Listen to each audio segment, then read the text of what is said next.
చూసొట్టించండి, ఇంకా రావాల్సిన వాళ్ళు చాలా మంది ఉన్నారు. వంకాయ తినరా, పోనీ దొండకాయ పోనీ నన్ను తింటారా? అయ్యి బాబా, నా పెళ్ళికి ఇంకా టైం ఉందండి. రే ఆంటీ గారికి 4 స్వీట్లు ఎక్స్ట్రా. ఏంటి చిన్నానికి కోపం వచ్చిందా?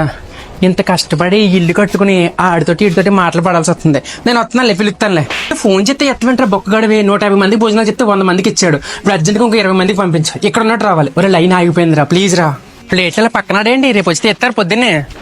అమ్మాయి ఎవరన్నా డబ్బులు కానీ ఎండి కానీ ఇచ్చారటే? ఇచ్చారు ఫోటో ఫ్రేమ్లు. వీళ్ళని పిలవడం బొక్క. ఇంకా రాలేదే? మా ఇంటి వెనకాల మొత్తం పొలాలే తెలుసా?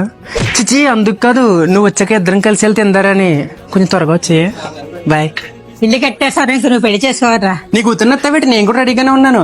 ఆశకాలకు అత్త అవుతానంటే కూతుర్ని ఎత్తామని అడిగాడు. నేను ఆ రకం. నా కూతురు నీకు ఎందుకు ఇస్తాను? పెళ్లి కావాలంటే పెళ్లి. భోజనం అయిపోయిందా?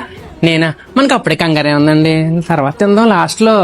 రే వాటర్ నేను ఇక్కడ పెడుతున్నాను, పిల్లలు మాత్రం దగ్గర రానివ్వకు. అక్క, ఈ రిటర్న్ గిఫ్ట్ అని నేను శారీ కొన్నాను కదా, అది కూడా సెపరేట్ గా ఉంచక్క. పిలిచిన వాళ్ళు వచ్చారు కదరా. ఇంకా రావాల్సిన వాళ్ళు ఉన్నారక్క. అనేది ఎక్కడ కట్టమంటావు? ఎక్కడో ఎక్కడరా బాబా.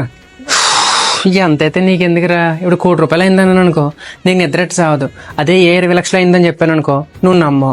అందుకని ఎవడన్నా పిలిచాడు అనుకో, వెళ్ళి తినేసి వెళ్ళిపోవాలి తప్ప ఇవన్నీ అడగకూడదు. దుబాయ్.